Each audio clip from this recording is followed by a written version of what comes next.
జగన్ 5 ఏళ్లలో 1,00,000 కోట్ల కుంభకోణం చేశాడు. సంవత్సరానికి 25,000 కోట్ల కుంభకోణం జరిగింది అని ఆమె అప్పుడు హోమ్ మినిస్టర్ అమిత్ షాకి కూడా ఫైల్ ఇచ్చింది.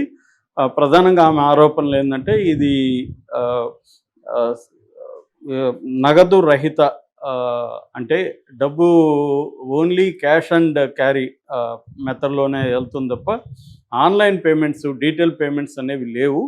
సో, కాబట్టి ఇందులో జరుగుతుందనేది ఆమె చెప్పింది. దాని తర్వాత ఈ ప్రభుత్వం వచ్చినాక ఫస్టు వాసుదేవ వర్మ ఇంటి వాసుదేవ రెడ్డి ఈ డిస్టిలరీస్ ఎండీ ఆయన ఇంటి మీద దాడులు చేసి ఫైల్స్ అవన్నీ కూడా తీసుకెళ్లారు. అప్పటి నుంచి కూడా సిఐడి ఎంటర్ అయింది. సో, ఆ తర్వాత సిఐడి సరిగా పనిచేయలేదని చెప్పి సిట్టు వేశాడు చంద్రబాబు. సో, అది ఒక పక్క నడుస్తుంటే ఇప్పుడు కొత్తగా నిన్న ఒక సంచలనం చోటు చేసుకుంది. అది పార్లమెంట్‌లోని డైరెక్ట్‌గా ఎంపీ అది కూడా విచిత్రంగా ఉంటుంది. ఐరనీ అంటారు. మొన్నటి వరకు వైసీపీ ఎంపీగా ఉన్న లావు కృష్ణదేవరాయలు ఇప్పుడు తెలుగుదేశం ఎంపీగా అయ్యాడు. ఆయనే మాట్లాడుతున్నాడు. సో, ఆయన నిన్న ఒక పెద్ద ఆరోపణ చేశాడు. ఆయన ప్రకారం జగన్ 4,000 కోట్ల కుంభకోణం జరిగింది. ఓవరాల్‌గా అంటే 4,000 కోట్లు ఓన్లీ బినామీ పేరుతోనే. ఓవరాల్‌గా 18,000 కోట్ల కుంభకోణం జరిగిందనేది 5 ఏళ్లలో ఆయన చెప్పింది. అంటే ఆయన ఏమంటున్నాడంటే 99,000 మద్యం వ్యాపారం 99,000 కోట్ల మద్యం వ్యాపారం జరిగింది. ఇందులో 18,000 కోట్లు కుంభకోణం జరిగిందనేది ఆయన ఒక లెక్క సబ్మిట్ చేశాడు. ఆయన చెప్పిన ప్రకారం ఏందంటే వీళ్ళు కొంత ఇన్ఫ్రా కంపెనీల పేరుతో ఒక బినామీలను ఏర్పాటు చేసుకొని దుబాయ్‌కి తర్వాత ఆఫ్రికాకి డబ్బుల్ని తీసుకెళ్లారు. దాని మీద ఈడీ ఎంటర్ అవ్వాలనేది ఆయన చెప్పింది. అంటే ఇందులో ఒక్క దుబాయ్‌కి మాత్రమే 2,000 కోట్ల డబ్బులు వెళ్ళింది. సునీల్ రెడ్డి అని వీళ్ళ జగన్ వాళ్ళ బంధువు ద్వారా ఈ వ్యాపారం జరిగింది. ఎందుకంటే జగన్ బినామీలు కావచ్చు, జగన్ బంధువులు ఆఫ్రికాలో చాలా చోట్ల వ్యాపారం చేస్తున్నారు. మామూలుగా మనకి ఆఫ్రికన్ లిక్కర్ వ్యాపారం చూసుకుంటే ఇండియన్స్ ఆఫ్రికాలో లిక్కర్ వ్యాపారం ప్రధానంగా రాయలసీమ రెడ్లే ఎక్కువ చేస్తుంటారు. కోట్ల లిక్కర్ అమ్మితే అందులో ఓన్లీ 69 కోట్లు మాత్రమే డిజిటల్ పేమెంట్స్, మిగతా అంతా కూడా క్యాష్ ద్వారానే చేశారు. ఇది క్యాష్ ద్వారా చేయడం అనేది జగన్ ప్లాంట్గా డబ్బులు కొట్టేయడానికి చేశాడు అనేది ఇతను ఆరోపిస్తున్నాడు. సో, ఇతను ఇంకా ఏమంటున్నా అంటే ఇది ఢిల్లీ లిక్కర్ స్కామ్లో దీంతో పోలిస్తే ఢిల్లీ లిక్కర్ స్కాము సముద్రంలో నీటి బొట్టు లాంటిది. ఇది అంత పెద్దది. ఎందుకంటే ఢిల్లీ లిక్కర్ స్కాము 100 కోట్ల స్కామ్ అది. ఇదేమో ఈయన ప్రకారం 18,000 కోట్లు. ఒక్క బినామీల ద్వారా వెళ్ళిందే దుబాయ్‌కి, ఆఫ్రికాకి వెళ్ళిందే 4,000 కోట్లు. ఇది ఈయన చెప్తున్న లెక్క. అంటే ఈయన ఇంకా ఏమన్నా అంటే ఒక 'బాహుబలి', ఒక 'త్రిబుల్ ఆర్' లేదా ఒక 'పుష్ప 2' 1,700 కోట్ల నుంచి 2,000 కోట్లు అర్న్ చేస్తే జగన్ తన మద్యం ఓన్లీ లిక్కర్‌లోనే 18,000 కోట్లు ఏ సినిమాలకు కూడా తీసిపోదు అనేది అతను చెప్పింది. సో, దీని మీద ఇప్పుడు గవర్నమెంట్ ఎలా స్పందిస్తుందనేది చూడాలి. ఇదేంటంటే పార్లమెంట్లో ఈయన ఒక ఎంపీ ప్రవేశపెట్టాడు. సో, పార్లమెంట్లో ఎంపీ ఆరోపణల్ని పట్టించుకుంటారా లేదనేది చూడాలి. గతంలో కూడా పురంధేశ్వరి కూడా ఒక బీజేపీ ప్రెసిడెంట్ హోదాలో ఆమె కూడా ప్రవేశపెట్టింది. కాకపోతే ఇది పార్లమెంట్లో పెట్టడం వల్ల పార్లమెంట్లో ఈయన ఆరోపణల్ని, ఒక ఎంపీ చేసిన ఆరోపణల్ని పరిగణలోకి తీసుకొని ఈడీని రంగంలోకి దించుతారా లేదా అనేది మోడీ మీద డిపెండ్ అయింది. ఇది సిసి రెడ్డి స్టార్ట్ చేశాడని చెప్తారు. సో, విసు కన్సల్టెన్సీ దాని తర్వాత అక్కడ నుంచి రాయలసీమ రెడ్లే ఎక్కువ చేస్తున్నారు. నేను కాంగోలో కొద్ది రోజులు ఉన్నాను. అక్కడ కూడా దాదాపు 8 మంది ప్లేయర్స్ ఉంటే అందులో ఒక గుజరాతీ, ఒక కమ్మ తీసేస్తే మిగతా 6 మంది కూడా రాయలసీమ రెడ్లే ఉండేవాళ్ళు. లిక్కర్ అంటే దాన్ని ఏమంటారు, మనం ఇండియన్ మేడ్ ఫారెన్ లిక్కర్ అంటాం కదా, అక్కడ కూడా అదేవిధంగా అక్కడ లోకల్ మేడ్ చీప్ లిక్కర్ అక్కడ తయారు చేసి అక్కడే అమ్మే కార్యక్రమాలు చేస్తారనమాట. సో, వీళ్ళకి వ్యాపారాలు ఉన్నాయి. జగన్ బంధువులు కూడా చాలామంది అక్కడ చేస్తుంటారు. సో, అలాగా సునీల్ రెడ్డి అనే వ్యక్తి ద్వారా అక్కడికి ట్రాన్స్ఫర్ అయినాయి అనేది ఇతని ప్రధానమైన ఆరోపణ. అట్లాగే ఇతను ఏం చెప్తున్నాడంటే ఆల్రెడీ ఉన్న 22 డిస్టిలరీస్ని వీళ్ళు మ్యానిపులేట్ చేశారు. ఆ డిస్టిలరీస్‌కి బ్రాండ్స్‌ని మార్చారు. చీప్ బ్రాండ్స్‌కి పెట్టారు. అందులో ప్రెసిడెంట్ మెడల్ కావచ్చు, HT gold whisky, any time gold ఇలాంటివి కూడా ఆయన కొన్ని చెప్పాడు. అట్లాగే ఆయన చెప్పిందేంటంటే 26 కొత్త కంపెనీలు పెట్టాడు జగన్ అని చెప్తున్నాడు. జగన్ పెట్టించాడనేసి. అందులో ఆదన్ ఒకటి, గ్రేసన్స్ ఒకటి, లీలా, జేఆర్ అసోసియేట్స్, పీవీ స్పిరిట్స్ ఇలాంటి కొన్ని కంపెనీలు పెట్టి వాటి ద్వారా మ్యానిపులేట్ చేశాడనేది ఇతని ఆరోపణ. మొత్తం 99,000 అంటే జగన్‌ది అలా అంటే అసలే కేసులు పెట్టకపోతే బాగుండదు, మనం ఆరోపణలు చేయకపోతే బాగుండదు అన్నట్టుగా చేస్తున్నారా? లేకపోతే నిజంగానే మోడీ గ్రీన్ సిగ్నల్ చంద్రబాబు ప్రభుత్వానికి ఇచ్చాడా అనేది మనం ఆలోచిస్తే, మనం జాగ్రత్తగా పరిశీలిస్తే మోడీ గ్రీన్ సిగ్నల్ ఇప్పటివరకు జగన్ మీద ఇచ్చినట్టుగా కనబడదు. సో ఏదో వీళ్ళు చేయాలి కాబట్టి, ఎందుకంటే తెలుగుదేశం శ్రేణులు చాలా అసంతృప్తితో ఉన్నాయి చంద్రబాబు మీద ఈ విషయంలో. అంటే జగన్ ప్రభుత్వం గత 5 ఏళ్లుగా అనేక అరాచకాలకు పాల్పడింది, కుంభకోణాలకు పాల్పడింది. మనం వచ్చి ఇప్పుడు 10 మంత్స్ అవుతా ఉన్నా కూడా ఇంకా సీరియస్గా మనం ఏం చేయలేదు. ఏదో పోసాని కృష్ణమురళి లేకపోతే వంశీ ఇలాంటి వాళ్ళని అరెస్ట్ చేసి ఆనందిస్తున్నాం తప్ప జగన్ ఎందుకు ఇప్పటివరకు తాకట్లేదు. ఇప్పుడు సిఐడి సరిపోదా, మళ్ళీ ఎందుకు సిట్ వేశారు? సిఐడి సీరియస్గా అనుకుంటే సిఐడి కేసులు పెట్టచ్చు. మోడీ ప్రభుత్వం ఈయన మీద చంద్రబాబు మీద డిపెండ్ అయింది కాబట్టి ఈడీని అడిగితే మోడీ ఇస్తాడు కదా అన్న విమర్శలు ఉన్నాయి. కానీ ఇక్కడ రాజకీయాలు అంత సింపుల్గా ఉండవు. సో మోడీ అనుకుంటే ఈడీ రంగంలో దిగుతుంది, లేదంటే ఈ కేసుని అలా ఆల్రెడీ సిట్ ఉంది కదా, ఇంకా మేము ఎందుకు సిట్లో తేలినాక చూద్దామని సైలెంట్ అయిపోవచ్చు. ఎందుకంటే ఇప్పుడు ఈడీ ఉన్న కేసులన్నిట్లో ఈడీ ఏమి రంగంలో దిగదు, వాళ్ళకు ఉపయోగపడితేనే దిగుతుంది. మొన్న కూడా పార్లమెంట్లో ఆర్థిక శాఖ సహాయ మంత్రి ఈడీ కేసుల గురించి 10 ఏళ్లలో ఈడీ ఎన్ని కేసులు పెట్టిందంటే 193 కేసులు పెట్టిందని చెప్పాడు. అందులో కన్విక్షన్ పడింది 2 కేసుల్లోనే. అంటే 1% మాత్రమే కన్విక్షన్ రేట్ ఈడీలో ఉందనేది చర్చ జరుగుతుంది. సో ఎందుకు ఇలా జరుగుతుందంటే, తమ ప్రతిపక్షాలని, తమకు ఇబ్బందిగా ఉండే పొలిటికల్ పార్టీలని ఈ పిఎంఎల్ఏ చట్టం, prevention of money laundering act కింద వాళ్ళని హరాస్ చేయడానికి మాత్రమే ఈడీని ప్రయోగిస్తున్నారు. సో ఇప్పుడు జగన్ని జైలుకి పంపిద్దాం, జగన్ని వేధిద్దాం అని మోడీ అనుకుంటే మాత్రమే ఈడీ రంగంలో ఈయన లావు కృష్ణదేవరాయలు చెప్పినా, ఇంకొక ఆయన చెప్పినా ఏమి జరగదు. ప్రజెంట్ ట్రెండ్ చూస్తే మోడీ జగన్కి అండగానే ఉన్నాడు. జగన్ కూడా మోడీకి ఎక్కడ వ్యతిరేకంగా లేడు. మొన్న కూడా మనం చెప్పుకున్నాం, డీలిమిటేషన్ మీటింగ్ కూడా జగన్ వెళ్ళలేదు. సో ఆ రకంగా తీసుకున్నప్పుడు నేను అనుకోవడం, ఇమీడియట్గా అయితే ఈడీ రంగంలో ఎదిగి జగన్ని అరెస్ట్ చేయడం ఇంకోటి చేయదు. ఉన్న కేసులే ముందుకు వెళ్ళట్లేదు జగన్ది. మనం చూస్తున్నాం కదా, 12 ఏళ్ళుగా జగన్ బెయిల్ మీద ఉండడం అనేది దేశంలోనే విచిత్రమైన వ్యవహారం. అది ముందుకు వెళ్ళదు, వెనక్కి వెళ్ళదు ఆ కేసు. దాని మీద ఆల్రెడీ హైకోర్టు కూడా సిబిఐ కోర్టుకి దీన్ని రోజువారీ విచారణ జరిపించమని చెప్పింది. కాబట్టి ఇది అంత జరుగుతుందా లేదో తెలియదు. ఆల్రెడీ ఇక్కడ సిఐడి ఈ సిట్ ఇప్పటివరకు ఏం తెలిసిందో కూడా తెలియదు. చాలా కాంప్లెక్స్ వ్యవహారాలు ఉంటాయి. మోడీకి కూడా అనేక వ్యూహాలు ఉంటాయి. ఇక్కడ చంద్రబాబు చెప్పిందంతా మోడీ చేస్తాడని అనుకుంటే అంతకంత మూర్ఖత్వం లేదు. చంద్రబాబు కూడా ప్రతిదాన్ని పట్టుబట్టే పరిస్థితిలో లేడు.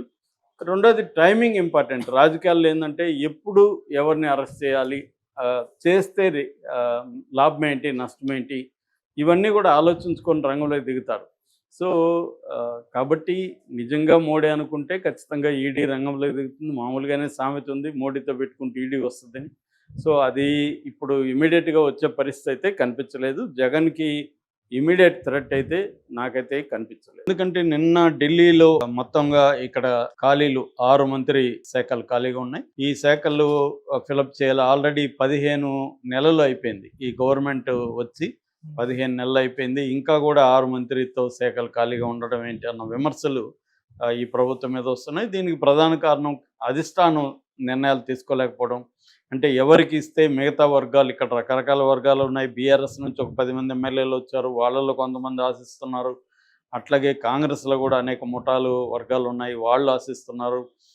ఎందుకంటే గత 10 ఏళ్ళుగా ఇక్కడ అధికారం లేదు కాబట్టి ఇప్పుడు చాలామంది ఆశావాహులు ఉన్నారు. సో ఉన్నవేమో 6 ఖాళీలు, 6లో మళ్ళీ బీసీ, ఎస్సీ, ముస్లిము, మహిళ ఇవన్నీ చూసుకోవాలి. సో ఈ యాంగిల్లో నిన్న కేసీ వేణుగోపాల్ కాంగ్రెస్ నాయకుడు, వాళ్ళ ఇంట్లో నిన్న సమావేశం జరిగిందని చెప్తున్నారు. దీనికి ఇక్కడ డిప్యూటీ సీఎం మల్లు భట్టి విక్రమార్క, తర్వాత పిసిసి ప్రెసిడెంట్ మహేష్ కుమార్ గౌడ్ వీళ్ళంతా కూడా హాజరయ్యారు. నిన్న వాళ్ళు డిసైడ్ అయినట్టుగా చెప్తున్నారు. అదేంటంటే ఇద్దరికి బీసీలకు ఇవ్వాలి, ఒకరికి రెడ్డికి ఇవ్వాలి, ఒక ముస్లిము, ఒక ఎస్సీ, ఈ కేటగిరీలో ఇవ్వాలని డిసైడ్ అయ్యారు.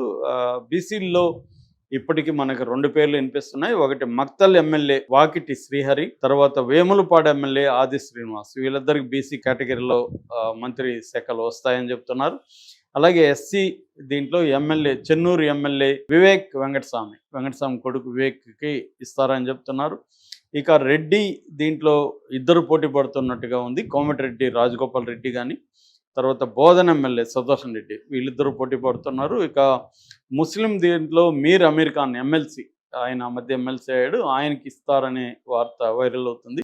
అది డబ్బుల్ని మాత్రమే కట్టించడం మీద మాత్రం ఉంటుంది. క్రిమినల్ ఏంటంటే డబ్బులు మాకేం అవసరం లేదు, ఆమె చేసింది క్రైమ్ కాబట్టి ఆమె కానీ అతను కానీ నిర్ణయం తీసుకోమని అరెస్ట్ చేసి కేసు పెట్టమని అడగడం అనమాట.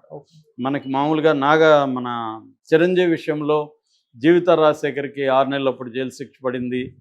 దాని తర్వాత చాలాసార్లు డిఫామేషన్ కేసులో శిక్షలు పడుతుంటాయి. అవి అమలైనా లేదని పక్కన పెడితే కింది కోర్టులు అయితే వేస్తాయి.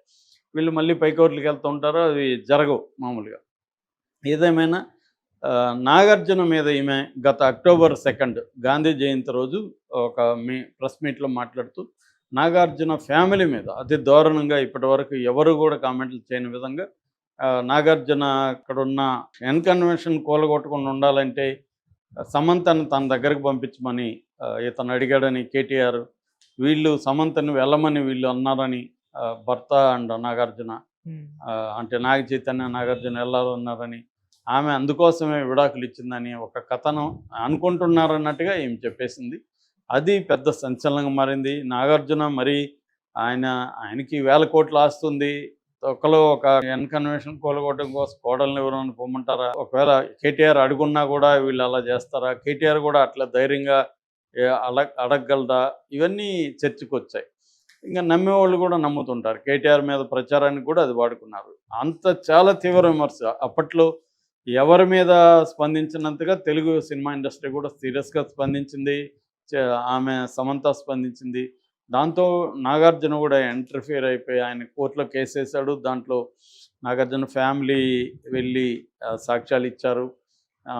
యార్లగడ్డ సుప్రియ ఇచ్చింది, నాగార్జున మేనకోళ్ళు. అది ప్రజాప్రతినిధుల కోర్టులో కేసు వేశారు. ఇది ఒక పక్క ఉంటే ఇద్దరు మంత్రిత్వ శాఖల్ని తీసేస్తారని చెప్తున్నారు. అందులో కొండా సురేఖ ఒకటి, దాని తర్వాత జూపల్లి కృష్ణారావు, వీళ్ళిద్దరిని తీసేసి వీళ్ళిద్దరి బదులు కొత్త వాళ్ళకి ఇస్తారని కూడా ఒక వార్త వైరల్ అవుతుంది. ముఖ్యంగా కొండా సురేఖ స్థానంలో విజయశాంతి రాబోతుందని కూడా చెప్తున్నారు. విజయశాంతికి ఆమె హోమ్ అడుగుతుందని చెప్తున్నారు. సో హోమ్ ఇచ్చే అవకాశం ఉంది. హోమ్ ఇప్పటి వరకు ఈయన దగ్గర ఉంది, ముఖ్యమంత్రి దగ్గర, రేవంత్ రెడ్డి దగ్గర. అందుకని విజయశాంతికి హోమ్ ఇద్దామన్న ఆలోచన కూడా కేంద్ర అధిష్టాన వర్గానికి ఉందని చెప్తున్నారు. సో అంటే మెయిన్గా ఏంటంటే ఈమె చాలా వివాదాస్పదంగా బిహేవ్ చేస్తుంది కొండా సురేఖ. సో కాంగ్రెస్లోనే ఆమె పట్ల చాలా వ్యతిరేకత ఉంది. సో కాబట్టి ఆమెకి ఇవ్వడం వల్ల కాంగ్రెస్ పార్టీకి డ్యామేజ్ తప్ప ఏం లాభం లేదు. సీతక్క ఒక పక్క బాగా పనిచేసుకెళ్తుంది, ఈమె మాత్రం వివాదాస్పదంగా కామెంట్లు చేసి ముఖ్యంగా అనవసరం, అసలు నాగార్జున ఇష్యూతో ఆమెకు సంబంధమే లేదు, దాంట్లోకి ఎంటర్ అయిపోయి ఆమె దాన్ని చేయడం ద్వారా ప్రజల్లో కానీ సినిమా ఇండస్ట్రీలో కానీ ఇవన్నీ తీవ్ర వ్యతిరేకత వచ్చింది. సో దీన్ని బ్యాలెన్స్ చేయాలంటే ఆమెను పక్కన పెట్టి విజయశాంతికి ఇస్తే, విజయశాంతి ఆల్రెడీ సినిమా ఇండస్ట్రీతో చాలా ఫ్రెండ్లీ రిలేషన్లో ఉంది, కొంత ఆమెకి ఇమేజ్ కూడా ఉంటుంది, మనకి పనికొస్తుంది, క్లీన్ ఇమేజ్ ఉంది ఆమెకి, ఎక్కడ ఆమెకి బ్యాడ్ ఇమేజ్ లేదు. పార్టీలు మార్చి ఉండొచ్చు కానీ ఆమెకి అదర్వైజ్ ఏమీ బ్యాడ్ ఇమేజ్ లేదు. కాబట్టి ఆమెకి ఇస్తే బాగుంటుందని కాంగ్రెస్ పార్టీ అధిష్టానం ఆలోచిస్తున్నట్టుగా చెప్తున్నారు.